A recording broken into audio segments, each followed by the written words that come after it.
A lot of our parents, media, and world lie to our kids at a young age.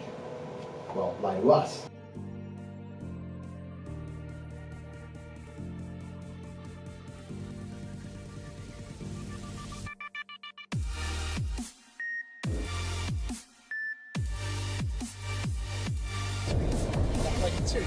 Welcome to Miami.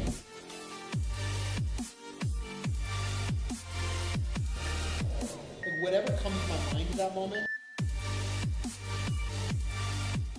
I find from in the womb to at 5 years old, the studies say that our subconscious is built.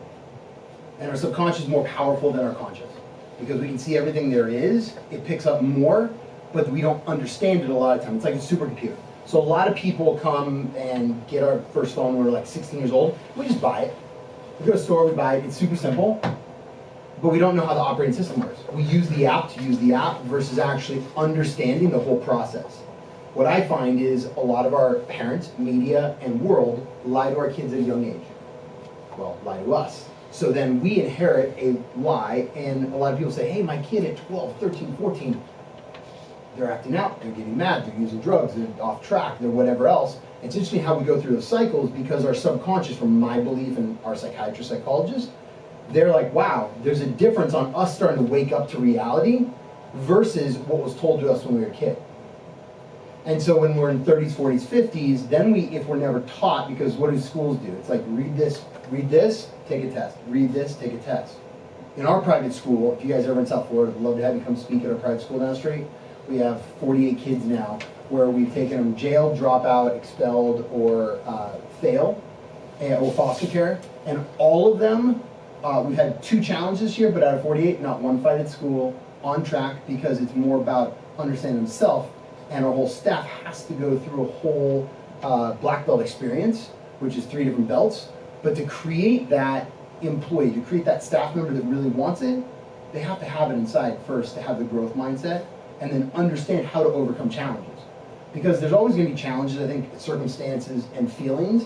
People can either live in that world, or we can choose the vision or purpose. So how do we create overcoming those challenges and feelings to be able to get what we want? And a lot of it has to come with our beliefs and our emotional intelligence that's off of our beliefs.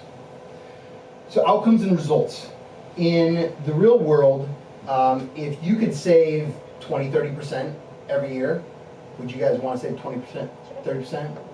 How about get 20% more from people that you train? Would that make sense? So, how much time do we have? 2 hours? For you? Yeah. Take all day. How much time? How much time? I know you said 40 minutes. Is it 40? 30? I don't think he's gonna argue with me. Yeah, I know. I'll cut my speech like 10 minutes longer. I'll put my speech. Okay, if we have some time at the end, I'll play a little game. Put him in a rear naked choke and it's all. Tomorrow.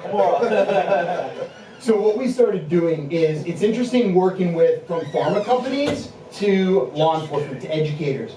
And the whole different, we like to work with organizations. So a lot of people, organizations on one side and people that pay, for instance, on another side. The organization pays and says, come train my 20, 30 employees.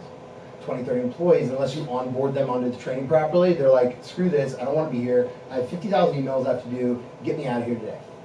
It was interesting because when I showed up to one of the organizations on here that's educationally based, that was their mindset.